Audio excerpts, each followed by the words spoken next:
Greetings of the day. My name is Prashik Lokhande and I am a student of PGP 2325 batch from IM3G. Today the topic we are going to talk about is India's labor force dilemma. So there are 1 million employable people currently in India, but 60% of them are not looking for jobs. This insight came from an independent consulting firm CMI after they reported that the labor force participation rates have plummeted from 46% in 2016 to about 40% today, indicating that the total percentage of the working age population that's either employed already or seeking work stands at an abysmal 40%. It would also mean that the remaining 60% remain unemployed and that they are actively seeking another a job either. At first sight, this might seem counterintuitive, but this is a fact. So to understand it, take for instance somebody who decides to quit work to tend to the households, or somebody who opted to retire early because they want to explore India. These people will show up in the statistics only. This isn't always a bad thing. Somebody has to tend to the household, and going on a tour hardly indicates they are struggling in life. However, it does get a bit sombre when you realize that some of them could also have stopped looking for the jobs because the job market is horrible. They just can't always find anything meaningful and given up. This seems to be the popular narrative right now. Also, there's a stark difference between the unemployment figures and the labor participation rates. In fact, the unemployment rate has actually dropped from 8.1% in February to 7.5% now.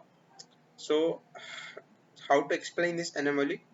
Well, the unemployment rate only includes the number of people who are actively looking for jobs. So, if you have 100 people in the working age population and 10 people are looking for gainful employment, the unemployment rate would be 10%. It doesn't, however, include people who have dropped out of the job hunt. If anything, more people dropping out of the job hunt means the unemployment figure looks better. So, it's imperative that we understand the distinction here.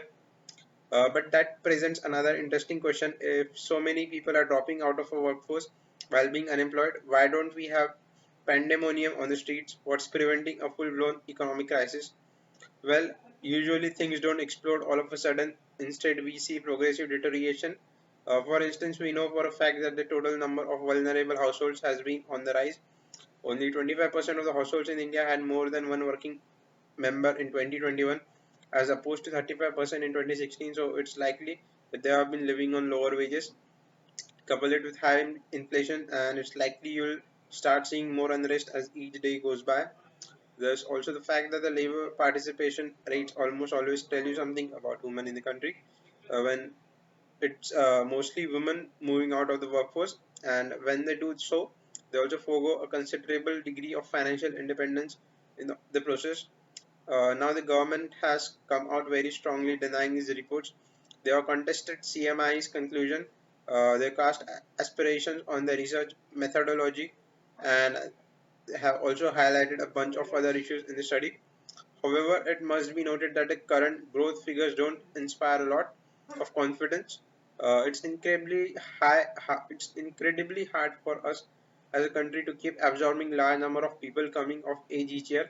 If the growth in the economic output continues to stay muted, so even if the CMI studies of the mark, the employment conundrum is perhaps the single biggest issue plaguing the country.